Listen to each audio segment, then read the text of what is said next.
Good morning, guys. There's been quite a few questions lately on cameras, backup cameras, and stuff like that. And one of the main questions I get asked is, what happens if I had an aftermarket shop install my camera, but I don't have any lines? I don't have the backup lines anymore in my camera. Well, that's typically due to programming failure. Line in network programming is what you have to do to get those lines back when a new camera is installed, and that will bring those lines back on board with the vehicle. Now, secondly, some people will say, when I put my vehicle in reverse, I'll get a message on the screen that says take your vehicle to your nearest local Ford dealer or something like that because of a camera malfunction. And that typically is because the camera has to be replaced. It's no good anymore. Another situation would be if the camera image is flipped upside down. Typically, it's also internal failure of the camera and it has to be replaced.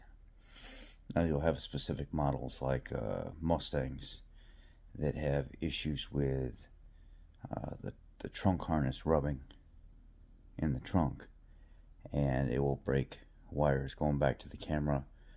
And early on, the fix was to pull one of the clips down in the trunk, release some tension on the camera, fix the wire, and you'll be good. And a lot of people have followed my video instructions on that, and they have been successful in repairing their harnesses. But then they actually came out with a harness to replace that harness as a customer service campaign, not a recall, but a customer service campaign. A lot of people are under the impression that if there is something that's given to the customer that and it has a Ford article number, that is automatically a recall.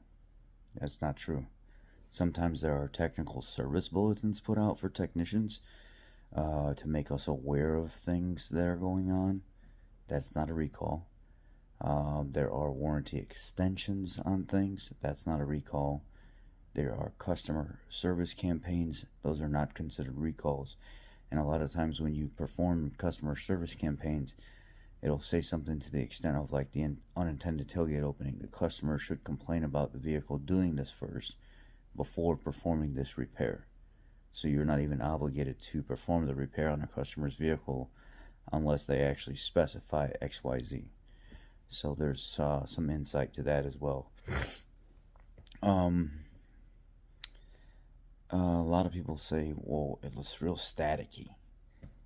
What do I do about that? It's camera replacement. But then again, a lot of the new ones are doing the same thing. For about the last 12 to 13 years, maybe 12 years, Ford has had a major problem with backup camera quality. And a lot of people will come forward and say, oh, my Ford's never had an issue. It's always been clear. You have not experienced anything outside of that vehicle in the last 10, 12 years then. Because you go get in like a Lexus or something like that, or you go get in like a Mercedes, a higher end Mercedes, and you put it in reverse and it's like, oh wow, it's like I can just reach out and touch the stuff that's behind me. It's the quality's much, much, much, much better. And previous to the new generation 21 F-150, I used to not mind the quality of the backup camera overall. I was like, oh, it's not bad. It's actually a decent backup camera. It's okay, because mine really never malfunctioned. But when I got in other manufacturers' vehicles and seen their backup cameras, I was like, wow, there's much more superior backup cameras than Ford's. And then the 21 F-150 came with that split screen stuff, and it's supposed to be a better camera, and it was a big flop. It's not a better camera, and a lot of times it looks like you're actually closer than what you are. It'll make you feel like you're just a foot away from the vehicle, and then you get out and you look, and you're like 4 feet away from the vehicle. And a lot of people got on me first when I first made that statement, when I first put my very, very first F-150 video up, like a 21 or 22, 21. And they were like, oh, I think you're just being picky, and Yeah, we don't see what you're talking about. And then after a few months passed and people were driving them, then a lot of guys were like, yeah, we kind of see what you're talking about. We agree. Is the camera's just really wonky. The biggest issue with Ford's cameras is quality. Just in general, it's just quality. They haven't ever been able to produce a really good camera for a long time. Hell, there was the recall on the Transits, the F-150s, the Explorers, and Expeditions, and Escapes, blah blah blah. I mean, they all had some kind of camera quality issue, and then it got extended, and then it got extended again, and Ford came out with an issue with they had an issue with the Super Duty cameras, and then they said until further notice we don't know what's wrong with them, and it came down to a bad batch of circuit board printing or something like that, and they were trying to get that fixed. But theoretically, realistically, Ford has had problems with backup cameras long before COVID. So, I mean, this has been going on for years and years and years that they've had issues with backup cameras. It just sucks that, you go buy the part. I remember there was a time where I looked at the price of the part for a backup camera, and it was like cost to the business $85, cost to the customer $400, and I'm like, huh? What? There's that much of a markup on cameras? Yeah. And then all of a sudden, the more they started to get bad and bad and bad and bad, and recalls, all the camera price dropped down, and now you can go get that same camera for like $200, $250. But I think they're right back up there again, about $350, $450 again. I mean, if you can get a camera cheaper than that, good luck. And a lot of them are fairly easy to install. It's just a matter of having the program to go into the body control module, then to initiate the line-in network programming for the backup camera.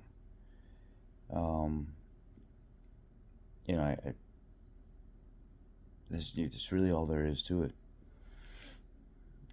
Ford, to me personally, has one of the worst backup camera systems on the market. Chrysler's pretty poor quality sometimes too. Whenever I get in them, I'm like, oh, this is terrible. I've been in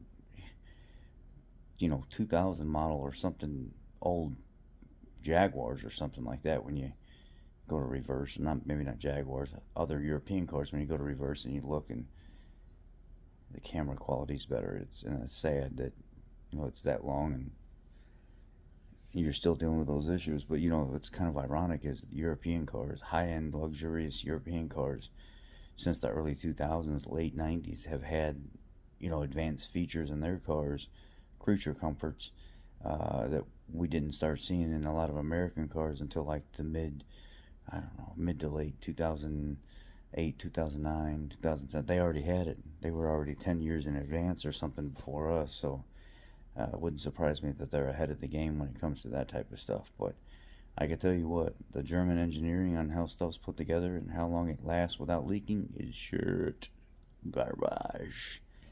But yeah, that's Ford's camera quality issues, and it'll never go away. It has never, at least in the last 12 years, it's never been any different. So don't expect any different. Y'all have a great day. Be blessed. Don't be mean. Be nice. Check on somebody. Hold the door for somebody. Say something nice to somebody today. Love y'all. Take care.